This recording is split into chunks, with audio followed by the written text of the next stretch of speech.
وہ زیادہ حرکت سے کم نہیں ہوں گے، بلکہ جب لمبا عرصہ چلیں گے تو تھکاوٹ سے اس میں اضافہ ہو جاتا ہے پھر. اس لیے رسٹ ٹاکس کی یہ تفصیل ہے جو پہچاننی چاہیے. زیادہ پہچانا جاتا ہے مریض جب بستر پہ پڑا ہو، کچھ دیر کے بعد ایک کروٹ پہ لیٹے گا، کچھ دیر کے بعد دوسری، پھر واپس کبھی ٹانگیں سمیٹے گا، کبھی سیدھی کرے گا، بیٹھے ہوئے بھی وہ ٹانگوں کو آگے پیچھے کرتا ہے. یہ علامت ہے خاص رسٹ ٹاکس کی. اور ریلیف جو ہے وہ تھوڑی دیر کے لیے وقتی طور پر.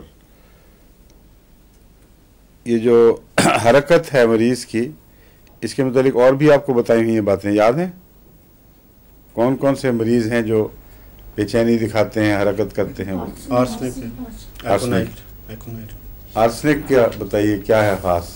وہ بدلتا ہی رہتا ہے، اس کو چین نہیں آتا. آرسنک کی جو بے چینی ہے وہ بدنی نہیں بلکہ روحی ہے، روح سے تعلق رکھنے والی، اور دماغ سے. اس کے اندر ایک بے قراری لگی ہوئی ہے، اور وہ بے چینی جو ہے وہ اس کو جسمانی حرکت پہ بھی بعض دفعہ مجبور کرتی ہے. لیکن اگر جسم حرکت نہ بھی کر سکے تو سر حرکت کرتا ہے، پھر اس سے ادھر ادھر پٹکتا ہے.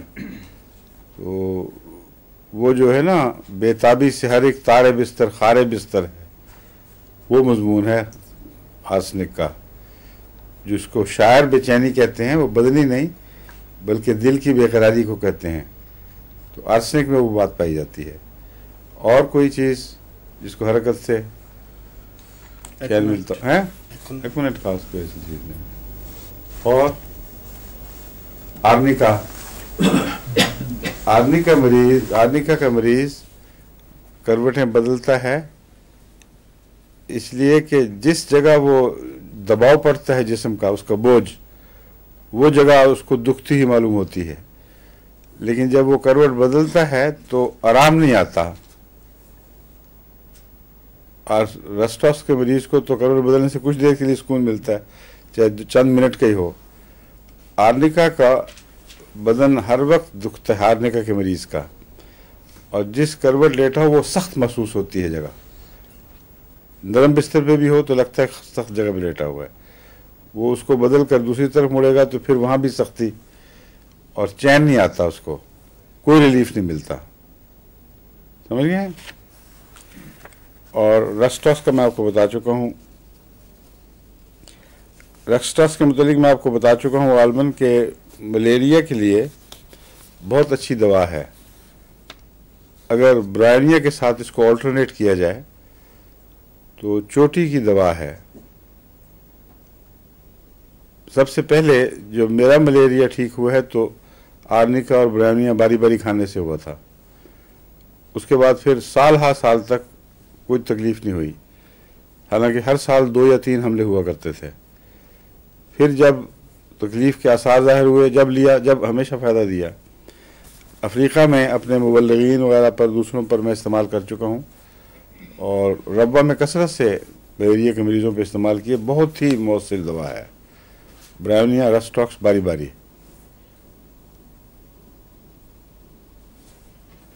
لیکن پہلے اگر آپ آرنیکا اونچی طاقت میں دیں تو وہ پریونٹیو ثابت ہوتا ہے ملیریا میں.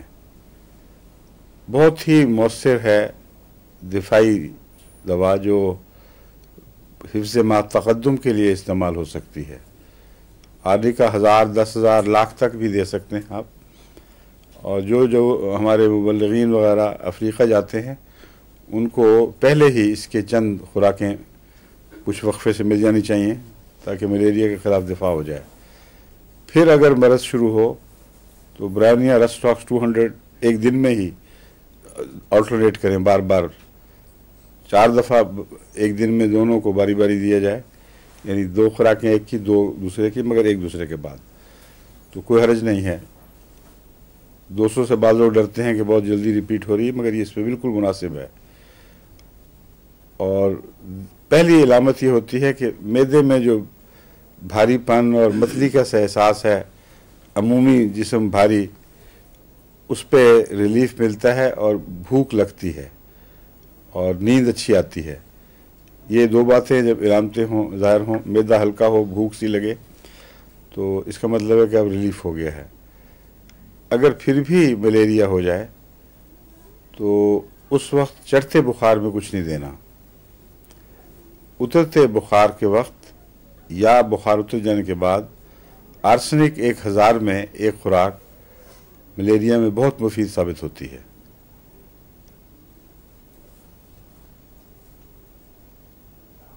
اب آپ نے دیکھا ہے کہ یہ چاروں دوائیں وہ ہیں جن کا حرکت سے تعلق ہے. اندرونی بے چینی کی حرکت ہو یا جسم کی ہو، جسم کی دردیں جو کروٹ بدلنے پہ مجبور کریں، یہ چاروں وہ دوائیں ہیں اتفاقاً یا اتفاقاً نہیں بلکہ کوئی گہری بات ان کا ملیریا سے جوڑ ہے کوئی ان کا، جس میں یہی چیز حرکت اور اس کا اثر ضرور اثر انداز ہوتے ہیں. بس آرسنک اس وقت دے دیں، امکان ہے کہ پھر اگلا بخار نہ ہو، اور اگر ہو تو بہت معمولی، اور پھر ایک خوراک اترتے بخار میں دے کر تو ملیریا کو ختم کیا جا سکتا ہے اٹیک کو. اگر ملیریا صبح چڑھتا ہو 9 بجے کے قریب اور اس کی سردی پہلے سے شروع ہو چکی ہوتی، 9 بجے خاص بخار چڑھنے کا احساس نمایاں ہو جاتا ہے، اس میں نیٹرمیور بہت افیکٹو، بہت ہی اہم دوا ہے. بعض ڈاکٹرز پرانے زمانے میں نمک لے کر توے پہ بھون کے اس کا آکسائڈ بنا لیا کرتے تھے اور صبح نہار منہ خالی پیٹ اس کو پلا دیتے تھے پانی سے، اور ایسے ڈاکٹر لکھتے ہیں کہ اچھا افیکٹو رہا ہے. لیکن 200 میں یا 30 میں اگر ملیریا بخار چڑھنے سے پہلے دیا جائے، یعنی اگر علامتیں نکلی نہ ہوں، یا اترتے وقت دیا جائے تو بہت مفید ہے. چڑھتے وقت نہیں دینا چاہیے. اکثر ملیریا میں بخار چڑھتے وقت دوا نہیں دینی چاہیے، مگر نیٹرمیور خصوصیت سے کیونکہ بہت سخت رد عمل پیدا کرتا ہے. سمجھے؟ صرف ملیریا سے خاص ہے بخار یا ویسے بخاروں میں بھی اس طرح؟ ویسے بخاروں میں بے شک استعمال کریں، مگر یہ جو علامتیں میں بتا رہا ہوں کہ ملیریا چڑھتے پر نہیں دینا، اس کا ملیریا سے تعلق ہے. یہ رد عمل ملیریا کا نمایاں حصہ ہے، ایک امتیازی کردار ہے کہ اگر اسے چڑھتے بخار میں دے دیں تو سخت رد عمل ہوتا ہے. عام بخاروں میں فیرم فاسٹ چڑھتے بخار میں بے شک آپ دیں، بار بار دیں، بہت مفید ہے. سلیشیا، فیرم فاسٹ، گلے کے بخار، سیپٹک بخاروں میں کوئی نقصان نہیں، لیکن ملیریا میں اگر آپ دیں گے تو نقصان ہوگا. جی میں نے دے دی تھی غلطی سے کالی میور دینی تھی تو بخار میں نیٹرمیور دے دی، اس کا تو بخار 104 105 تک جانا. پھر میں نے اسے کمفر دی تو وہ پھر ڈاؤن ہو گیا. پھر ٹھیک ہے، ڈاؤن ہو گیا، مریض تو نہیں ٹھنڈا ہو گیا؟ نہیں، پھر میں نے اس کو کالی میور بعد میں دے دی. ٹھیک ہے. دیکھیں کافی تجربہ کار ہو گئی ہے ماشاءاللہ. یہ اللہ محلے سے لوگ آنے لگ گئے کہ نہیں؟ آتے جرمنی سے فون آتے رہتے ہیں. اچھا ہمیں ریلیف ہو گیا وشال صاحب. اس طرح باقی سب بھی ہماری خواتین پریکٹس شروع کر دیں تو ہماری ڈاک میں سہولت ہو جائے گی، اور ڈاک بھی یہی سنبھالتی ہیں، اس لیے ان کو بھی سہولت ہوگی. اور اب اگر وہ نہ ہو، اس سے بھی بخار ٹھیک نہ ہو، پھر کیا کرنا ہے؟ پھر میرا ایک نسخہ ہے پرانا وقف جدید کا، 30 میں کمبینیشن بنایا ہوا ہے، وہ بہت ہی مؤثر ہے. اتنا پرانا نسخہ، ایک ابھی چند دن میں کسی کا خط ملا تھا، پرانی میری بنی ہوئی دوائی کی شیشی پڑی ہوئی تھی اور ملیریا انہوں نے استعمال کی، بالکل ٹھیک ٹھاک ہو گیا. وہ وقف جدید میں ہے درج. وہ نسخہ اگر اور نہ ہو تو ٹکسالی کا علاج اچھا ہے، مگر انہی دواؤں کے اندر میرا خیال ہے کہ ملیریا رہے گا. چائنا دی جاتی ہے جب خاص چائنا کی علامتیں بعض موجود ہوں، وہ میں آپ کو پڑھا چکا ہوں پہلے.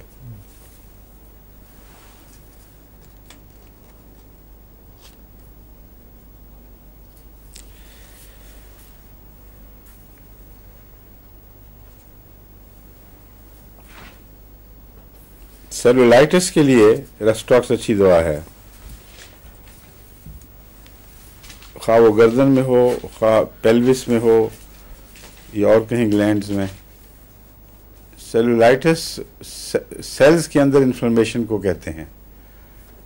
اس کی خاص علامتیں کیا ہیں ڈاکٹر صاحب؟ موسٹلی تو یہ جو ہے نا جلد، اس کے اوپر ہوتا ہے زیادہ تر، جلد کے سیلز کے اوپر. جی لیکن سرخی اور درد اور ہاں میں اس لیے کہہ رہا ہوں جی کہ میوکس میمبرین میں بھی سیلولائٹس بڑا ہوتا ہے، صرف جلد پر نہیں ہوتا. وہاں بھی ایسی علامتیں، اور خاص طور پر یوٹرس میں اینڈومیٹرائٹس.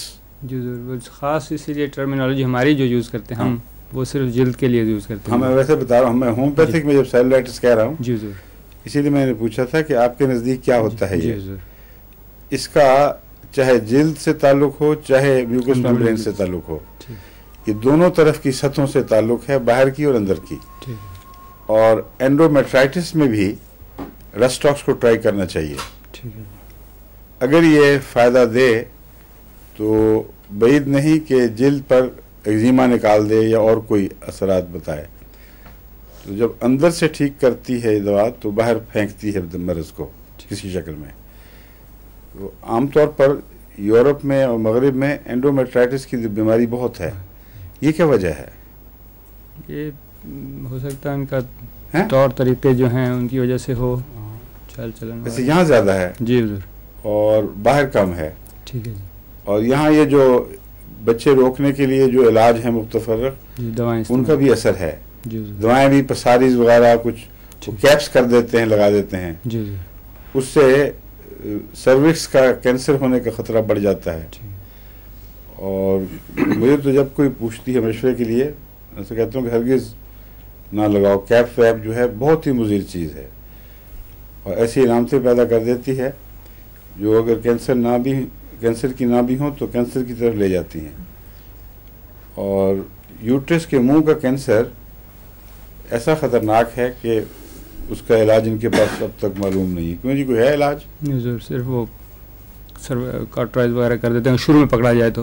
بہت شروع میں جی ضرور، شروع میں پکڑا جائے تو ہوتا ہے، لیکن جب ایک دفعہ بڑھ جائے تو جو اندر کا یوٹرس کا کینسر ہے اس سے زیادہ خطرناک ہے. یہ اس کو یوٹرس ریموو کرنے سے بھی ٹھیک نہیں ہوتا، پھر وہ اندر پھیل جاتا ہے ہر طرف.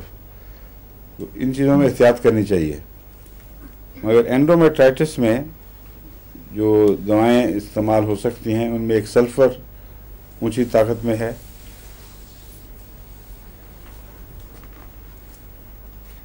پائروجن کے ساتھ ملا کر دیں تو یوٹرس کے اندرونی حالات کے اوپر اچھا اثر ہوگا اس کا، کیونکہ یوٹرس کے سیپٹیسیمیا انفیکشنز وغیرہ کے ساتھ ان دونوں دواؤں کا بہت گہرا تعلق ہے. اور اگر اس کو رسٹاکس سے آلٹرنیٹ کر دیں تو میرے خیال میں اس کو اینڈومیٹرائٹس کو سنبھال لینا چاہیے.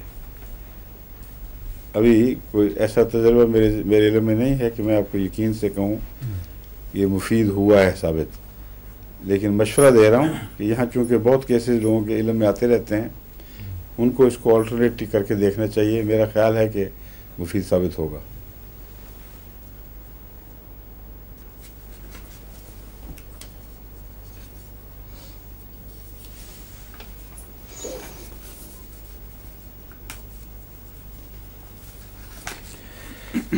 ایریسپلیٹس اسکن انفلمیشن جو جلد کے اوپر ہوتی ہے، یہ رسٹاکس کے لیے رسٹاکس اس میں بہت اچھی ہے.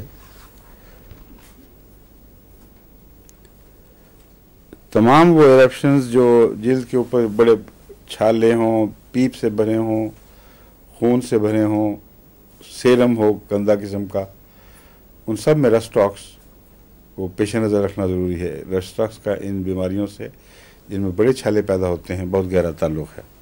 سلیشیا ملا کر دے سکتے ہیں یا کام آ سکتی؟ نہیں، سلیشیا رسٹاکس کے ساتھ ملا کر نہیں دینی. رسٹاکس کو الگ استعمال کریں، اس کا فینومینن بالکل الگ ہے. جہاں رسٹاکس مفید ہوگی وہاں جو اندرونی جو رجحان ہے ان چیزوں کا وہ ٹھیک ہوتا ہے. اور سلیشیا صرف سیپٹیسیمیا کو فائٹ کرتی ہے. وہ جو سیپٹک اثرات ظاہر ہو گئے صرف ان سے تعلق ہے. اس اندرونی رجحان سے جو چھالے بنانا اور ابھارنا اگر آپ سلیشیا دے بھی دیں گے تو کچھ تھوڑا سا حصہ مرض کا اسکریپ ہو جائے گا اور باقی رہے گا اور تکلیف جاری رہے گی، اس کو پھر ٹھیک کرنا مشکل ہو جاتا ہے. اس لیے جہاں معین طور پر ایک بیماری کی پہچان ہو وہاں ایک دوا پہچانی جائے وہاں وہی دینی چاہیے.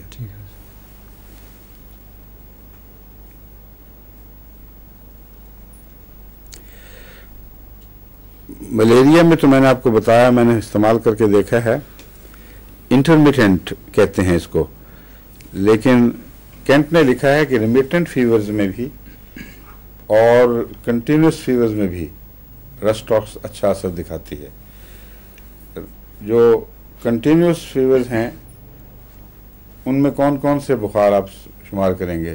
جو انفیکشن وغیرہ کی وجہ سے جو ہیں وہ تو سارے کنٹینیوس ہی ہوتے ہیں، مگر تھوڑی دیر کے لیے ریمیٹنس تو ہوتی ہے ان کے اندر. اگر جی کبھی حالات کے مطابق اگر ہو. ٹائیفائڈ کو تو ریمیٹنٹ کہتے ہیں آپ؟ جی ٹائیفائڈ میں تو ہوگی نا ریمیٹنٹ، ایک ڈیفینیٹ گراف ہے جو نیچے کی طرف آتا ہے پھر اوپر نارمل نیچے ہو جاتا ہے. مگر بعض ہیں جو مثلا بو لگ جائے وہ ریمیٹنس نہیں ہے، جی نہیں کنٹینیوس ہے. جی حضور. اور کنٹینیوس کون سے ہیں؟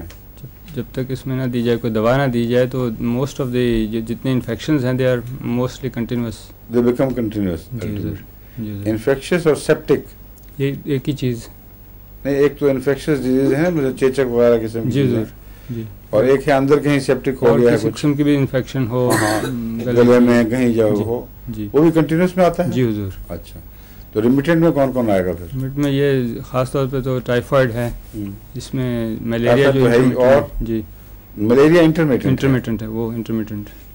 ریمیٹنٹ انٹرمیٹنٹ کی پہچان یہ ہے کہ ایک بخار میں ابھی بیماری جس کی وجہ سے بخار ہوا ہے موجود ہے جسم میں، لیکن اس کی نوعیت ایسی ہے کہ بخار چڑھاتی ہے، ایک خاص مقام تک پہنچاتی ہے، پھر اسے واپس لے کر جو نارمل درجہ حرارت ہے اس سے بھی تھوڑا سا نیچے گرا دیتی ہے.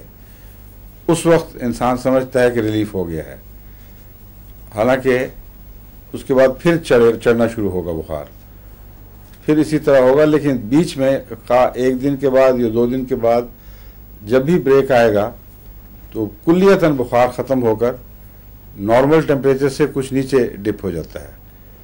اس کو کہتے ہیں انٹرمیٹنٹ. ریمیٹنٹ کا مطلب ہے بخار میں زیرو بم تو ہے، اوپر جاتا ہے نیچے آتا ہے مگر ٹوٹتا نہیں کبھی، آخری کنارہ اس کا کچھ گرم رہتا ہے، اس کو ریمیٹنٹ کہتے ہیں. اور کنٹینیوس وہ ہے جو چڑھا تو چڑھ سو چڑھ، چل سو چل، پھکتا رہتا ہے اور یا بچ جائے گا یا مر جائے گا. اس کے اندر یہ جو روزمرہ کے آئے دن اس کا جو ہے نا ٹینٹرلائزیشن نہیں ہوتی، بلکہ بخار بڑھتا جاتا ہے اور پھر اللہ کے فضل سے ٹھیک ہو جاتا ہے پھر. ٹھیک ہے.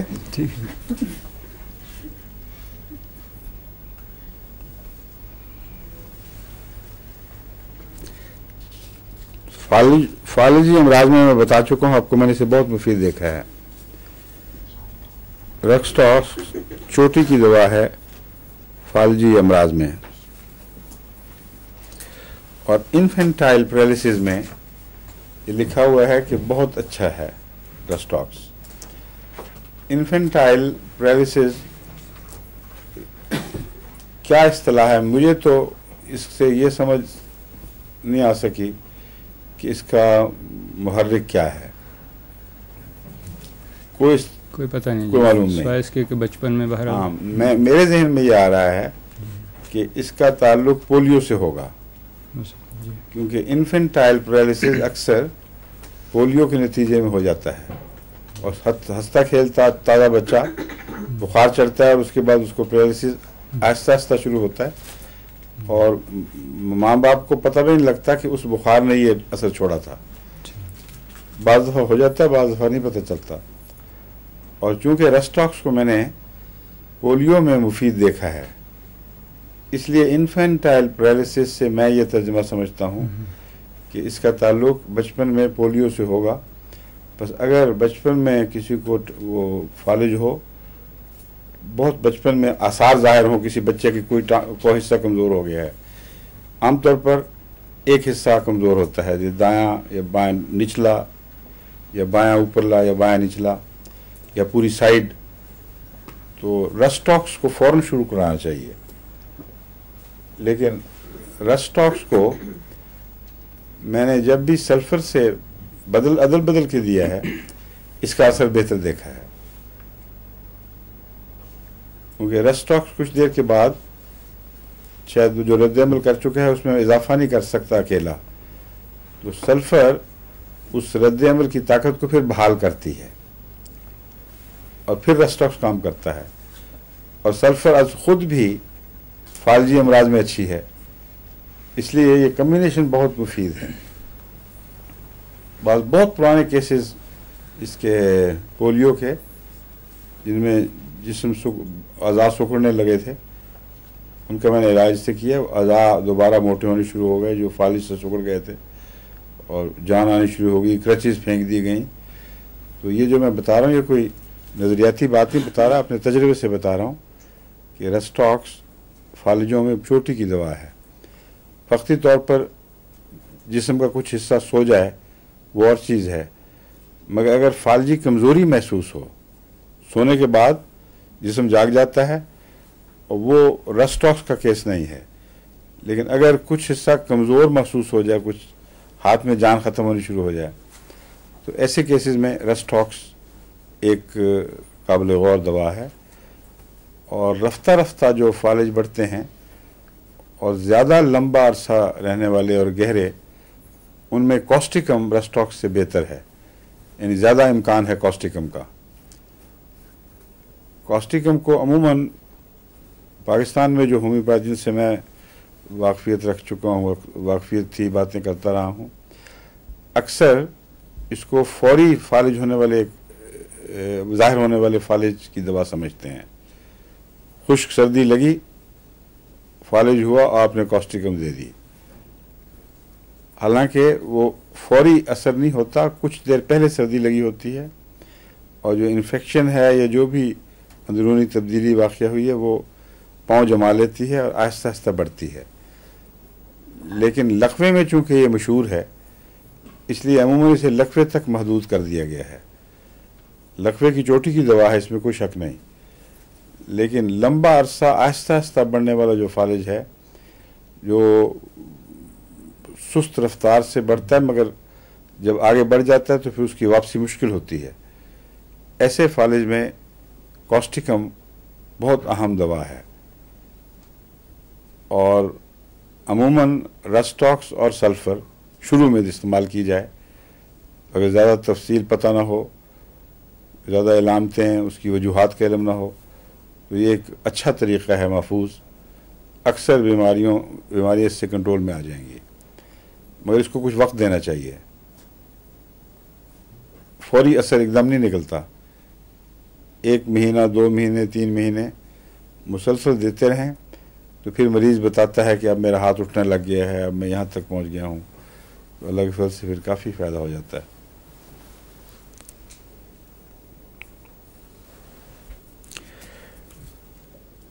اب اس میں اسی جو میں نے بتایا تھا نا، سونے، ہاتھ پاؤں سونے، اور اس کا فرق یہ ہے کہ شروع میں لگتا یہی ہے جیسے سویا گیا ہے، سو گیا ہے کوئی چیز.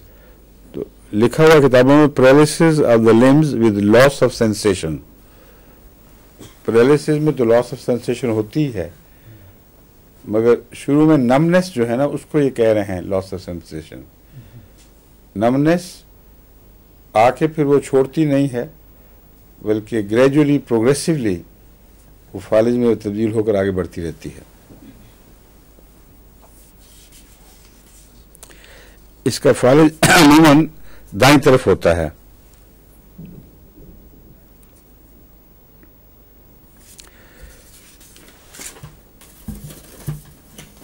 بائیں طرف کے فالج کے لیے عموماً آرنیکا لیکسس اچھا کمبینیشن ہے، اور اس کے ساتھ اگر کیڈمیم سلف 30 میں دی جائے تو میں نے اس کو مفید دیکھا ہے. لیکن جہاں اس کا فائدہ نہ ہو وہاں بائیں طرف کے فالج کو بھی بعد میں سلفر اور رسٹاکس کے آلٹرنیٹ کرنے سے فائدہ ہو جاتا ہے. آرنیکا اور لیکسس بعض صورتوں میں فائدہ دیتی ہیں، بعض میں نہیں. اگر یہ کمبینیشن، یہ نسخہ ناکام ہو کہ آرنیکا لیکسس 200 میں روزانہ رات کو 1 دفعہ دی، چند دن دی، پھر ہفتے میں 2-3 دفعہ کر دیا، کیڈمیم سلف 30 روزانہ 3 دفعہ، تو بائیں طرف کا فالج اس سے ٹھیک ہونا شروع ہو جاتا ہے، اکثر فائدہ پہنچتا ہے. لیکن اگر رک جائے اور فائدہ نہ بڑھے، آگے نہ بڑھے، تو پھر بائیں طرف بھی سلفر اور رسٹاکس کا کمبینیشن استعمال کرنا مفید ہے، اور محض دائیں طرف کی دوا نہیں، یہ میں سمجھا رہا ہوں. رسٹاکس محض دائیں طرف کی دوا نہیں.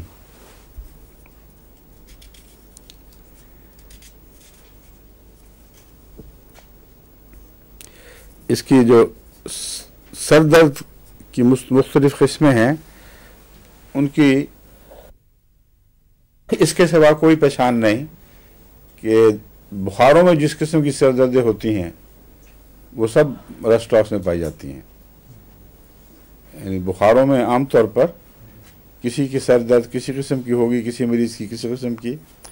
ہر مریض کے اپنے مزاج کے مطابق بخار میں اس کی سر درد ایک شکل اختیار کرتی ہے. تو ٹپیکل مریض کی جو سر درد ہے، خواہ وہ کسی نوعیت کی ہو، مگر بخار میں جیسی اس کو یاد ہے کہ مجھے ہوا کرتی تھی، یہ ہوتی ہے، اس کے لیے رسٹاکس اچھی ہوگی.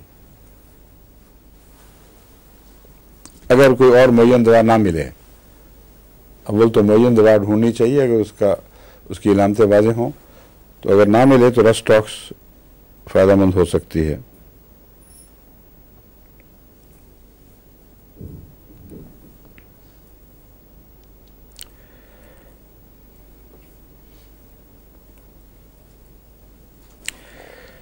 رش آف بلڈ چہرے کی طرف یا سر کی طرف اس میں ہوتا ہے، اور جلد دکھنے لگ جاتی ہے.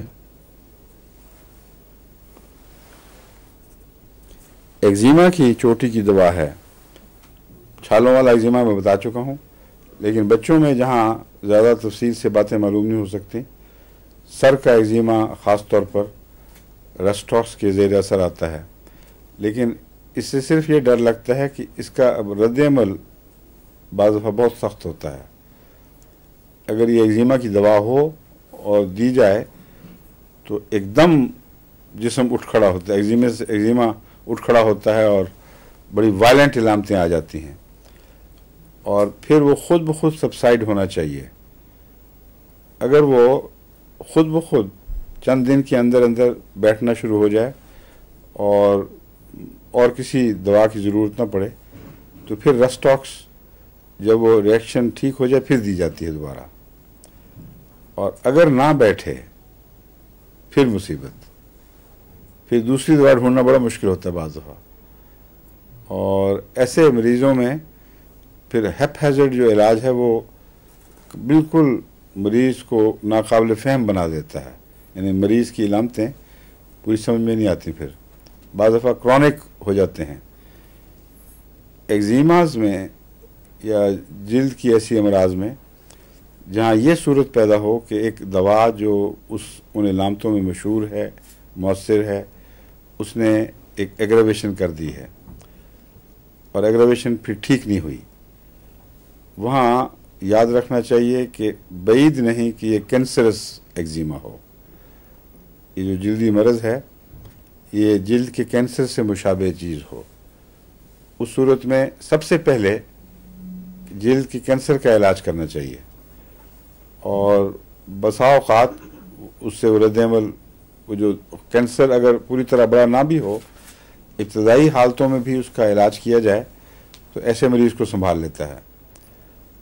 اور اگر نہیں تو پھر جو دوسری روزمرہ کی دوائیں ہیں جلد کی بیماریوں میں آلٹرنیٹ کرنے کے لیے، عام طور پر گریفائٹ، سلیشیا، سورائنم کا کمبینیشن ایک دوسرے کے بعد اچھا ہے.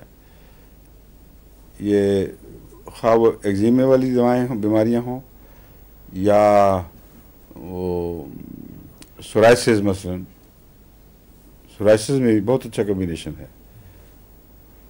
کمبینیشن نہیں، ایک